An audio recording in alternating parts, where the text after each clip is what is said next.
o de Nuevo Horizonte, en la parroquia Sucre, o en Mecedores, en la parroquia La Pastora, y la gente te toma de la mano y te mete para su casa.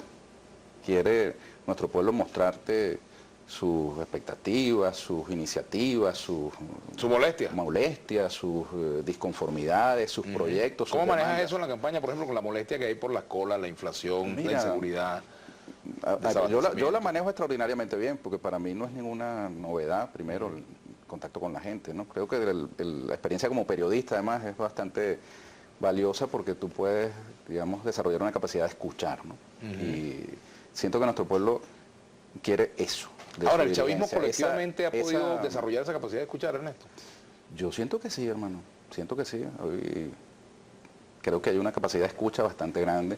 Fíjate tú, el 80% de los candidatos a la Asamblea Nacional somos nuevos, de los candidatos del Gran Pueblo Patriótico Simón Bolívar. Se hizo una elección primaria donde se dio una participación equitativa para la mujer, para los jóvenes, y resultó de todo esto un 80% de candidatos nuevos. Yo tengo muchos años yendo a la Asamblea Nacional como reportero, luego me correspondió ir como ministro, después como jefe de gobierno, y ahora me corresponderá ir a partir del 6 de diciembre, pues cuando se instale la Asamblea, mejor dicho, el 5 de enero, como parlamentario por las parroquias Sucre, La Pastora y El Junquito. Pero fíjate tú, una de las cosas que yo extraigo de la realidad con la que me consigo es que la gente no está aspirando a un parlamentario que se meta en el Palacio Legislativo y se quede allí durante 5 años y después regrese a pedir otra vez el voto. La gente siente la necesidad de un acompañamiento político. El pueblo ha desarrollado una conciencia con el comandante Chávez de que no hay derecho que este pueblo aspire que no logre si no es con lucha. Pero la gente aspira a que esa lucha esté acompañada. Y ese acompañante político es el parlamentario. No es un alcalde, no es un gobernador, no maneja presupuesto, no tiene una burocracia en el buen sentido de la palabra sumando, pero sí tiene la capacidad de acompañar las luchas del pueblo. Y eso es lo que yo les digo a la gente: mira, yo no te prometo a ti resolverte este o este Ahora, otro problema. la Constitución habla del voto. Me comprometo es acompañarte en tu lucha colectiva para la solución de esos asuntos. Ahora fíjate, la Constitución habla del parlamentario y del voto consciente del parlamentario. Así que el parlamentario obedece a la Constitución, a las leyes y a su conciencia. No obedece a la línea del partido. ¿Tú piensas actuar como un militante del PSUV o como un diputado que va a obedecer los mandatos de su conciencia? ¿Cómo va a hacer eso? Las dos cosas, que yo soy candidato del Gran Pueblo Patriótico Simón Bolívar y del Partido Socialista Unido de Venezuela por mi conciencia.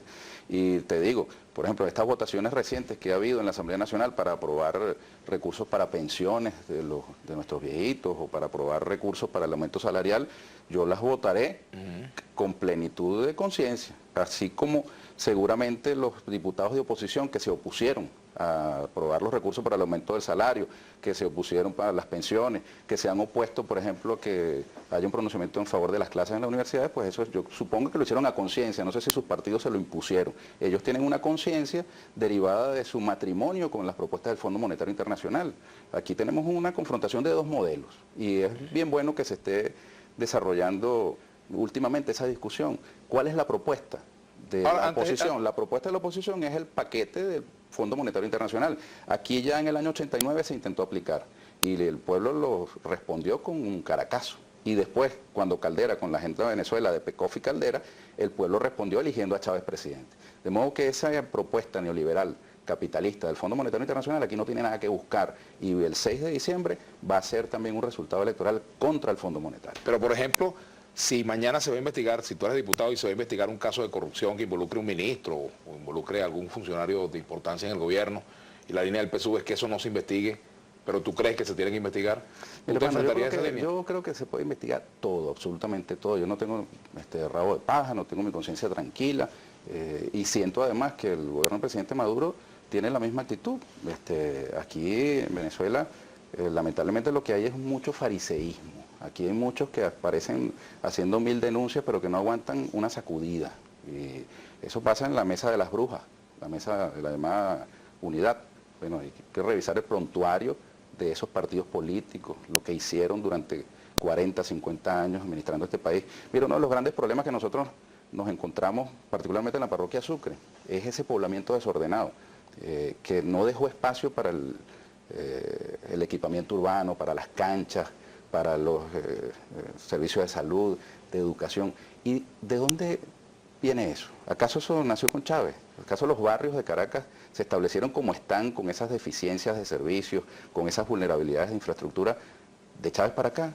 No, esa Venezuela de la pobreza, de la exclusión, floreció justamente cuando el festín de la corruptocracia del punto fijismo.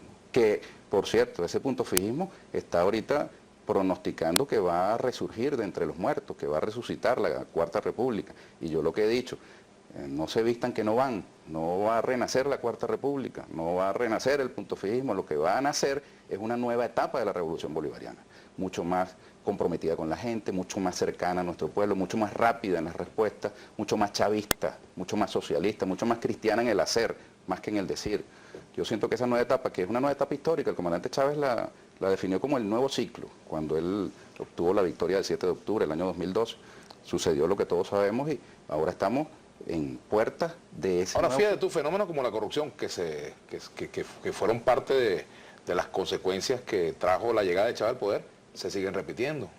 Es un cáncer heredado, así lo llamó el comandante Chávez. Y ese cáncer nos afecta a toda la sociedad, no solamente a un grupo político.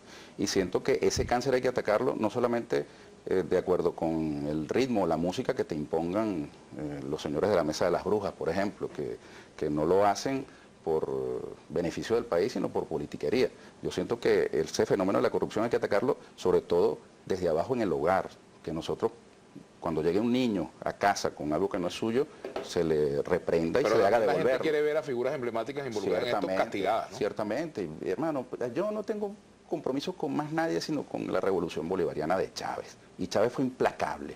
Y aquí no hay solidaridades automáticas, aquí yo siento que no debe haber, digamos, temas tabúes. Ese no es un tema que a mí me preocupe, pero sí me preocupa que haya fariseísmo en ese tema y entonces, por ejemplo, se cuestiona el tema de la corrupción política, que se toque el tema de la corrupción política, pero no veamos la corrupción policial, por ejemplo, que tanto daño nos hace en las sociedades, ¿entiendes? Que la gente entienda que puede resolver algún problema mojándole la mano a un funcionario de cualquier nivel. Yo creo que todos los niveles en los que se presenta la corrupción deben recibir un estremecimiento en el marco de esa nueva etapa de la revolución bolivariana que necesariamente deben hacer a partir del 6 de Tenemos que hacer la pausa, pero fíjate tú, Nancy Bracho dice, y con esto nos vamos a la pausa, Ernesto debería tener nuevamente su programa, es ñángara, pero excelente periodista. Vamos a la pausa. Gracias por las dos cosas.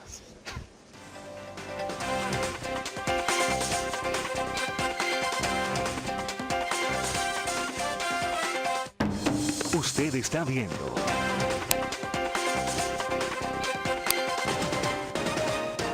Continuamos acá en Vladimir Laguna con Ernesto Villegas. Ernesto, decía hoy, leí unas notas, una declaración del analista político John Magdaleno, según la cual la única manera de que el gobierno gane las elecciones parlamentarias sería por la vía de un descomunal fraude.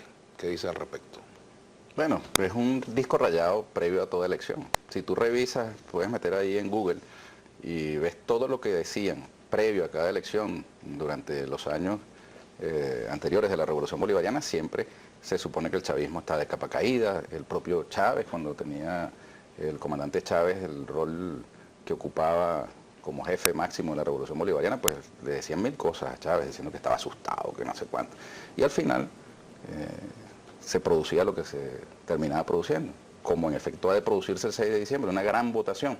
Yo te advierto además, Vladimir, son 114 elecciones. Aquí tenemos, por supuesto, una realidad nacional que te incide en el ánimo del electorado, pero hay una realidad circuital y estadal que también va a estar siendo juzgada. Por ejemplo, los electores de Miranda tendrán la oportunidad de escoger entre el desgobierno de Capriles, que estará representado por Julio Borges como cabeza de lista, y una figura como Ayman El Trudi, que encabeza nuestra lista. Una figura que ha demostrado eficiencia en su gestión, que ha demostrado seriedad, y bueno, eso también se va a presentar allí. De modo que están haciendo apuestas, Vladimir, que están basadas más en sus deseos que en la realidad real. Yo respeto mucho a quienes se autodenominan analistas y se autopresentan como los grandes gurúes y sabiondos del tema electoral, pero nosotros tenemos la calle. Yo estoy en la calle, Vladimir. Ahí, por cierto, el equipo tiene una caricatura que retrata mucho eso. Es una caricatura de un caricaturista antichavista. Yo te voy a pedir que me la pasen para mostrarte el error de origen que tienen. Es de un señor, yo no lo conozco mucho, ¿no? Pero fíjate, aparece una viejita, ¿no? Que dice, comandante, voy a comprarte una velita. Entonces la viejita baja de una zona popular. Y entonces llega a una bodega donde un señor allí le dice, no hay velas, pero tenemos patria. Y entonces la viejita regresa para su casa y supuestamente descuelga el cuadro de Chávez. Esto es radicalmente distinto a la realidad, Vladimir. Esto es lo que ellos tienen en la cabeza. Ellos creen que por cualquier coyuntura o circunstancia la gente va a descolgar de su casa y de su corazón a Chávez. Y eso no es así, eso no es tan fácil. Chávez se metió en el corazón de la gente. Se metió no solamente porque cantaba o porque tenía una verruga o porque citaba poesía, ¿no? Porque presentó un proyecto de país. Y ese proyecto del país lo hizo suyo.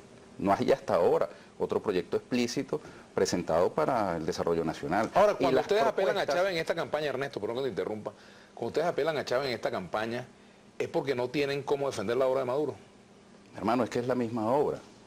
Fíjate tú, por ejemplo, la Misión Nevado. La Misión Nevado la creó el presidente Maduro, pero ¿cómo no decir que es de Chávez? Si fue Chávez quien sembró desde aquella perspectiva del quinto objetivo histórico del Plan de la Patria la necesidad de preservar la vida en el planeta. Y la Misión Nevado está inspirada en el Plan de la Patria, en ese quinto objetivo histórico. Nosotros no podemos separar a Maduro de Chávez en la creación de la Misión Nevado por mencionarte una de las políticas. O no decir que es Chávez el que está también detrás de que el presidente Maduro haya anunciado 110.000 nuevas pensiones.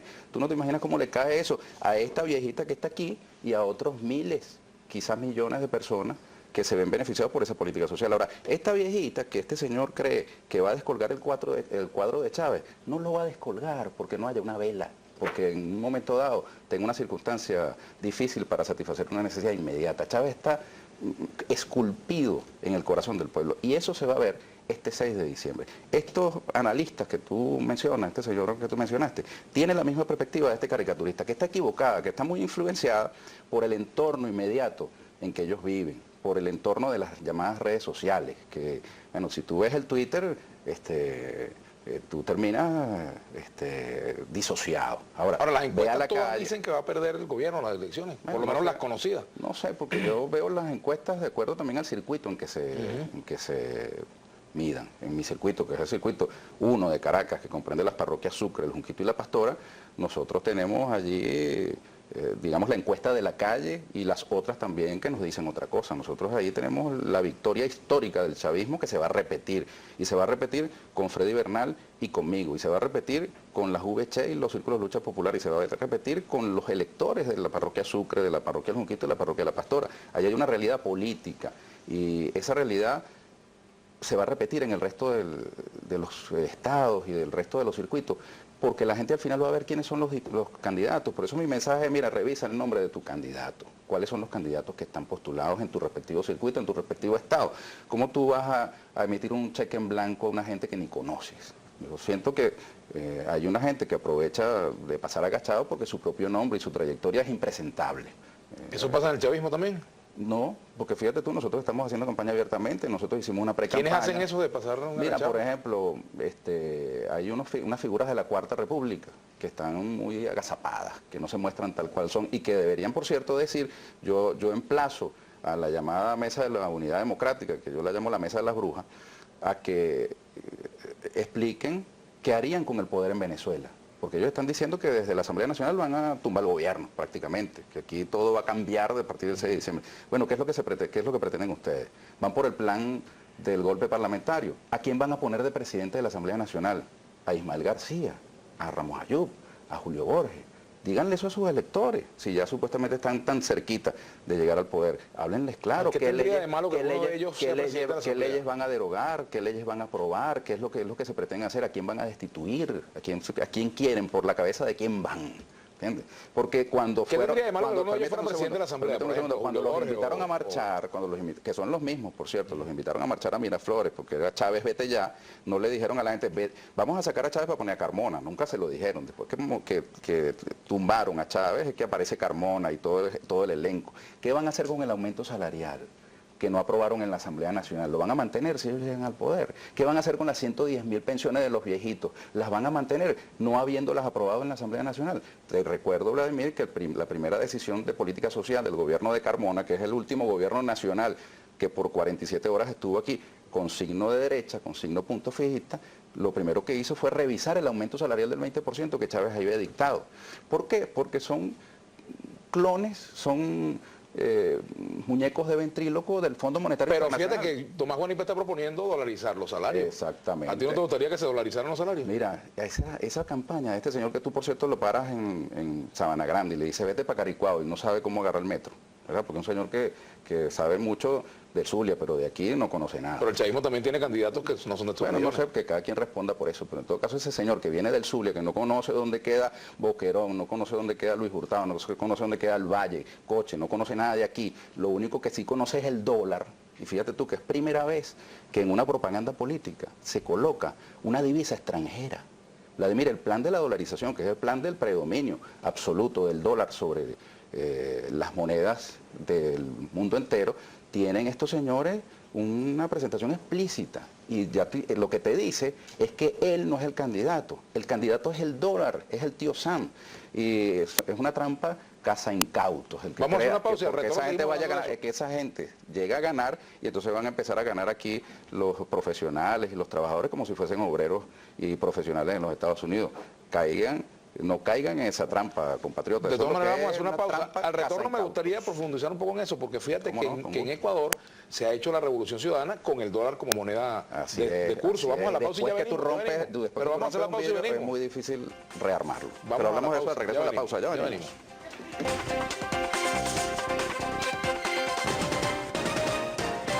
Bueno, Ernesto, si todo está dolarizado, si tú vas a comprar una camisa, unos zapatos, unos pantalones, un repuesto y viene a precio de dólar, ¿por qué es malo dolarizar el salario? Esa es justamente la pregunta que quieren que nosotros nos hagamos, aquellos que están detrás de toda esa maquinaria perversa, que busca es eso, la dolarización. Ahora, yo te quiero recordar, países como Inglaterra, por ejemplo, preservan su moneda, la libra esterlina. En el marco de la integración con la Unión Europea decidieron preservar su soberanía con su moneda y no ir al euro. ¿Qué les pasa ahora a los países europeos? Que están dependiendo de Alemania, todos, de un hegemón.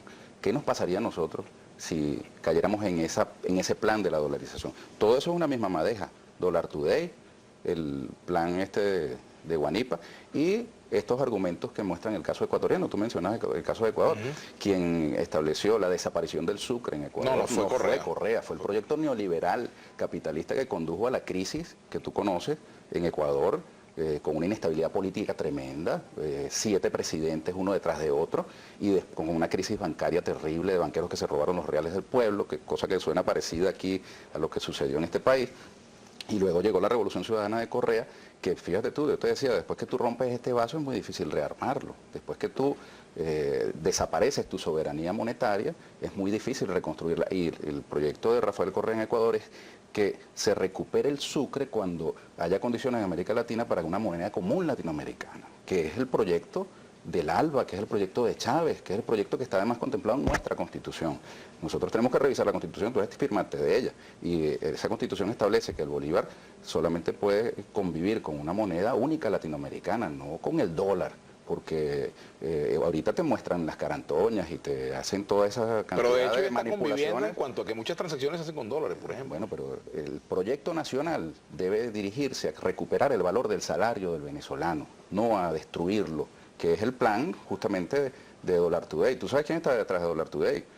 Se mostró la fotografía del militar que está detrás de Carmona el 12 de abril, que es el señor Gustavo Adolfo Díaz Vivas, que es el director de Dollar Today, contra el cual se ha iniciado una demanda por parte del Banco Central de Venezuela. Es el mismo proyecto carmonista, es el proyecto del dólar. Ahora, bien bueno que se dé esa discusión. Vamos a discutir el proyecto nacional. ¿Cuál es nuestro proyecto? Engancharnos en la moneda estadounidense o crear una vía propia de desarrollo. Que fíjate tú, ni siquiera... Ahora, esa discusión está en la mente de los electores hoy. Bueno, Ernesto. si quieres la ponemos, debería estarlo, pero en todo caso, si son dos proyectos antagónicos, discutámoslos, veamos cuáles son los beneficios. La gente no se está las fijando más en lo desventajas. cotidiano. El problema, por ejemplo, que si no consigo la harina pan o no consigo tal cosa o me asaltaron o el salario no me alcanza. Mira, hermano, esa es parte, por supuesto, de las inquietudes de nuestro pueblo, ciertamente. Ese proyecto que yo te digo de la dolarización está caotizando en este momento el acceso de nuestro pueblo a los bienes y servicios. Debemos recordar que una de las grandes, digamos, conquistas de nuestro pueblo fue el acceso a productos que antes estaban prohibidos prácticamente. El consumo de carne aquí se disparó, el consumo de proteína animal, el acceso a las medicinas y esa andanada que ha habido justamente contra el poder adquisitivo de los venezolanos es la campaña central de la derecha.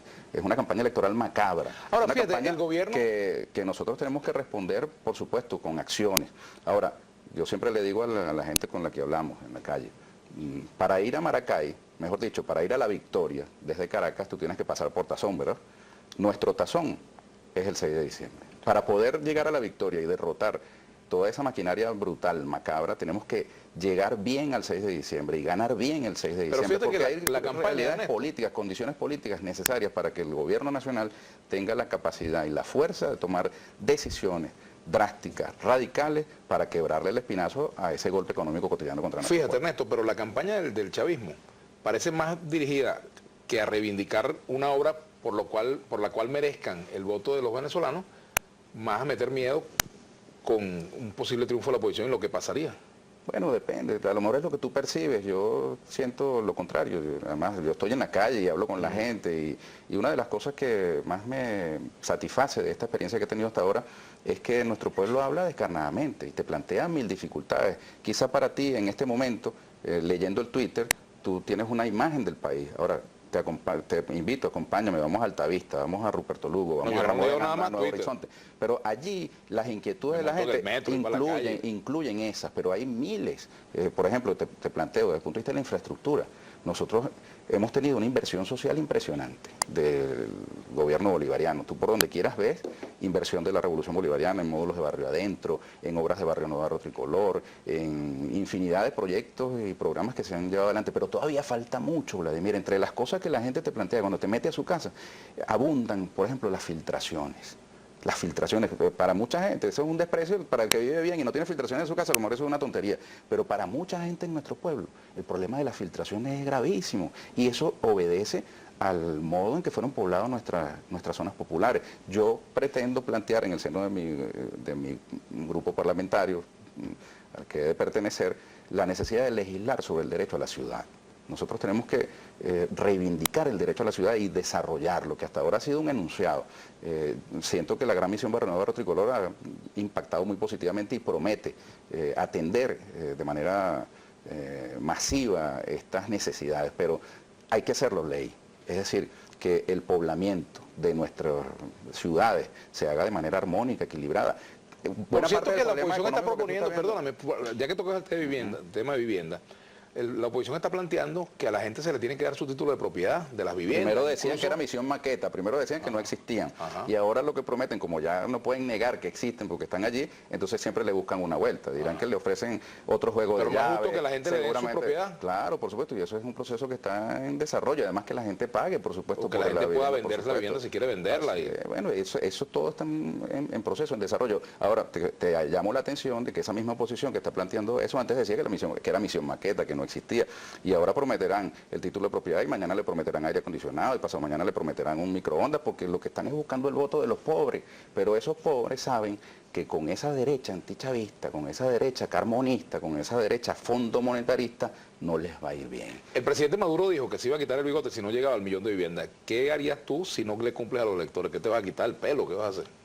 Hermano, yo no me voy a quitar nada. Yo primero tengo que salir electo. El presidente está en ejercicio de un cargo para el cual fue electo. Yo estoy humildemente pidiendo el voto de las electoras de la parroquia Sucre, el Junquito y la Pastora, porque siento que los puedo acompañar y representar, incluso a aquellos que no voten por mí, aquellos que tienen una posición política distinta a la mía, siento que también les deberé atención, reconocimiento y escucha. De hecho, yo me he estado reuniendo, me conseguí, por cierto, en estos días con los candidatos de la MUT en el circuito en el que yo participo, bajando del camino de los españoles, me los conseguí, como no, que son una gente, un señor de Voluntad Popular, una muchacha de Primero Justicia y otra muchacha de Alianza Bravo Pueblo. Estaban allí presentando sus propuestas, su campaña abierta y libremente. Yo me bajé del carro, les di la mano, los saludé, nos tomamos una fotografía sonreídos y creo que aquí está la fotografía. Aquí está, nos conseguí. Les dije, bueno, que les di mi número telefónico y les dije, después de la victoria chavista del 6 de diciembre, los invito a una sopa. ¿Por qué? Pues yo voy a ser diputado de todo el circuito, incluyendo de los antichavistas. Y yo siento que perfectamente podemos escucharlos, a ver qué planteamientos tienen concretos sobre el circuito, sobre la parroquia Sucre, sobre la parroquia El Junquito y La Pastora, y yo perfectamente puedo ser portavoz de aquellos que considero que tengan asidero, que tengan base.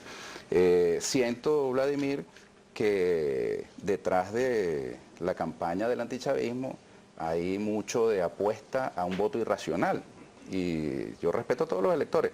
Ahora, tengo que hacer la ¿qué pausa, vamos a hacer con el país? ¿Qué van a hacer esos señores con el país? Díganlo. ¿Qué es lo que van a hacer? ¿Van a desmantelar todas las conquistas sociales del comandante Chávez? ¿Qué van a hacer con las misiones? ¿Qué van a hacer con los pensionados? ¿Qué van a hacer con la gran misión Vivienda Venezuela? Bien bueno que lo digan. Vamos a retornar en unos minutos, luego de la pausa, y continuaremos conversando. Vamos a leer algunos mensajes aquí en Twitter, que hay muchísimos. Ya venimos. Ya venimos.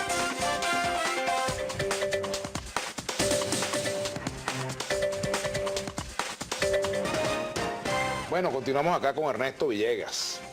Ernesto, aquí hay muchos mensajes en el Twitter, ¿no? Dispara. Aquí dice uno. Pregúntale a tu hermano qué pasó con los carros de la Venezolana y Puscar, ¿hasta cuándo, qué excusa van a meter? Bueno, hermano, yo me disculpo, de verdad, porque no domino el tema. ¿Cómo Prometo, hacen ellos? Si me pasa por favor la dirección de esta persona, yo prometo hacer mi indagación respectiva y comunicarme con él. Douglas Cascaño, veré la entrevista, preguntas que hace y sacar mis conclusiones de la imparcialidad de él a entrevistar a su hermano. No es nada fácil eso de entrevistar a un hermano realmente. No te he tratado mal. Aquí también te piden orientación con respecto a un asalto. Yo te he visto entrevistados más difíciles que yo. Sí, seguramente. Pregúntale cómo hacen ellos para ver la miseria que se vive y decir que este es el mejor gobierno. Mira, es que yo no necesito ver la miseria. Nosotros estamos allí con nuestro pueblo. No es mirarla como la ve alguien por el Twitter o a través de la televisión, es ir barrio adentro allí. Mira, el que mira la miseria es este señor que dibuja esta caricatura, y él cree, porque su mentalidad es de una manera, que esta señora que está aquí tiene la de él. Pero nosotros vivimos con nuestro pueblo, hermano. Yo estoy permanentemente con nuestro pueblo más postergado, el más humilde. Mira, las personas que habitan en la parroquia Sucre, el Junquito y la Pastora, que están con nosotros, con la revolución, son gente que merece respeto, hermano, que tienen una mirada, tienen una manera de sentir, de pensar, de actuar. Y sin embargo, aquí se sigue despachando a ese pueblo humilde como una cuerda de gente manipulable, como gente sin criterio propio, sin conciencia. El chavismo es una realidad política, hermano. Y ese chavismo está allí, y se va a manifestar el 6 de diciembre. Tratar de dar respuestas cortas para darle mayor participación a la gente. Ireno Antonio aquí nos saluda. Ernesto, mejor jefe de gobierno y Distrito Capital que hemos tenido. Lástima que lo bueno duró poco. Sigue Juan Carlos Ugarte con una excelente gestión. Aquí dice Luis Olaf, regaña a ese muchacho para que deje de abusar de los recursos del país en la campaña. ¿Cómo van a hacer ustedes? Bueno, ¿cómo van a hacer ustedes con el tema de los recursos de campaña, de los recursos públicos, por ejemplo? ¿Cuáles son los recursos públicos? Bueno, por ejemplo, que un candidato aparezca inaugurando una obra, por ejemplo. Bueno, hermano, yo he visto a candidatos de la oposición también acompañando a funcionarios de la gobernación de Miranda, la alcaldía metropolitana. Yo creo que lo esencial no es si tú estás en una inauguración de una obra o no. La verdad es que la campaña fundamental es con la gente, en el barrio, adentro. Y yo te digo, yo estoy todos los días en las casas de la gente, ¿no? Y visito a unos y visito a otros. Pero no habría necesidad de hacer eso, ¿verdad? ¿Qué cosa, chicos? De estar en una obra, porque se presenta en una obra con candidatos. Claro, ¿qué pasa? Por ejemplo, en mi caso, yo fui jefe de gobierno del Distrito Capital. Hay obras que yo culminé, no se inauguraron, hubo obras que yo acompañé políticamente, porque no puedo acompañar el acto de inauguración como invitado a un acto de ese tipo. Ahora, el asunto es aquellos que no tienen obra que mostrar, el asunto son aquellos que andan permanentemente poniendo excusas para no tener una gestión de gobierno. A mí me daría pena acompañar a Capriles, por ejemplo, ¿para qué? Si ese señor no trabaja. Facilitadores SINS dice, qué ejemplo tan grande los dos hermanos Vladimir, ojalá todo el país sea como ellos, donde se debatan las cosas buenas. ¿Por qué en Maracay tienen un Ismael García que no es el verdadero? ¿Por qué un William Ojeda se anuncia como la unidad azul? Diego de la Vega pregunta. Mira, hermano, no sé, a mí no me gusta el verdadero y al otro no lo conozco. En el caso de Ismael García y William está haciendo una excelente campaña en Petare. Algo les habrá dolido al señor Ocariz, que mandó a taparle su propaganda. Eduardo Quinto, saludos. ¿Cómo pasó Ernesto de ser Por un cierto, periodista objetivo? cuando la gente vaya a votar por la tarjeta de la unidad, recuérdense que ahí está Ismael García, que primero fue chavista, por ahí están videos diciendo mil cosas a favor de Chávez y ahora es antichavista, y ese pudiera ser uno de los presidentes de la Asamblea Nacional en caso de que con el voto de los ciudadanos, las viejas cúpulas podridas vuelvan a hacer lo que siempre han hecho, poner su Carmona, mañana le pondrán a su Ismael García, a su Ramos Ayú, al otro, siempre buscarán una manera de burlar al pueblo venezolano. Por cierto, mañana va a estar Henry Ramos Alup aquí en Vladimir a la 1. Me lo saluda. Henry Ramos es sumamente divertido para escucharle los chistes y chismes de la oposición. ¿No te gustaría tener como lechugas. presidente en la Asamblea donde tú vas a ser diputado? No, hermano. No, yo estoy seguro de que Henry Ramos Ayub, si es que sale, no, es que no va a salir diputado, porque va a ganar Daniel Aponte, hermano. Chamo de 27 años en el circuito 3 de Caracas. No va a ser diputado Henry Ramos Ayub y no va a ser nada, digamos, muy doloroso para él, porque él ya tiene como 400 dejaría el bigote periodos, si gana? tiene como 400 periodos parlamentarios, entonces, bueno, dejar de... ¿Te dejaría el bigote si gana Henry Ramos? Hermano, yo mi Bueno. cuerpo lo decide mi mujer. Ah, Lo que caramba. yo hago con mi cuerpo lo decide mi mujer. Bueno, mientras no decida los asuntos parlamentarios, todo está bien. Eduardo Quinto, saludos. ¿Cómo pasó Ernesto de ser un periodista objetivo a lo que es hoy? ¿Cómo se le da un cerebro tan rápido? Bueno, saludos a su familia, mucho cariño. Ajá. Buenas tardes, Vladimir. ¿Qué piensa Ernesto de cuál es la causa de la inflación? Aure. Pablo Aure. No, Aure, no. No No sé. sé si es Aure. No sé si es Pablo Aure. es Aure. Mira, hermano, hay múltiples factores. Ahorita estamos viviendo una hiperespeculación que tiene como motor fundamental esa maquinaria perversa que llaman Dollar Today. Te digo, nosotros tenemos que recuperar la capacidad del Estado para fijar la paridad cambiaria efectiva en la economía.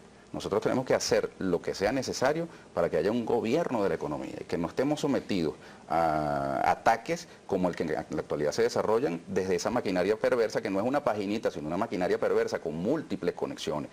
Yo digo, el plan del dólar electoral tiene como pivote a esa página llamada Dollar Today. Nosotros tenemos que recuperar la capacidad de que sea el Estado, el Banco Central de Venezuela, el que fije la paridad cambiaria que se utilice para la economía cotidiana. Daniel Martínez, pregúntale a Villegas por qué mintió cuando informó que Chávez estaba curado.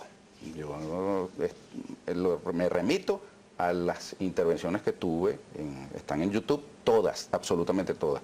Y así como informamos cuando hubo momentos de recuperación, también informamos lamentablemente, hubiera querido que no ocurriera nunca, también informamos cuando lamentablemente hubo un agravamiento, cuando resurgió la infección respiratoria, cuando pasaron esas cosas terribles. Ahora, yo hoy recuerdo es al Chávez vivo, a ese Chávez que me llamó, por cierto, a formar parte de su gobierno en octubre del año 2012 y que nos puso unas tareas que hacer. Habló de un nuevo ciclo de la revolución bolivariana, habló de un golpe de timón y yo siento que se están dando las circunstancias políticas para que, inspirados en ese mandato del comandante Chávez victorioso en octubre del 2012, nosotros podamos atender los problemas que Chávez identificó y avanzar resueltamente en la construcción, mira, de una economía, hermano, que ponga por delante al ser humano, que no se presenten estas distorsiones que estamos viendo en la actualidad y que podamos resolver el tema de la criminalidad, el tema de los servicios públicos. Si nosotros damos la suficiente fuerza política a la revolución bolivariana el 6 de diciembre, estoy seguro de que podremos acabar con esos problemas y abrir las compuertas a un futuro muchísimo mejor que las realidades que nosotros tenemos. Lo que también digo, viéndolo al contrario, si llegara a ocurrir eso que tú dices que dice el señor analista electoral, que la oposición toma por asalto la Asamblea Nacional, no hay un problema que exista hoy en Venezuela que no se ponga peor. Vamos a hacer una pausa. Retorno, me gustaría saber, dice Víctor Hernández, nacido y criado en Coche Ernesto Villegas, ¿por qué no aspirar por ese circuito? ¿No les parece extraño? Vamos a la pausa. Porque ahí tenemos un gran candidato que es Jesús Faría, que va a ganar. Con Ernesto Villegas.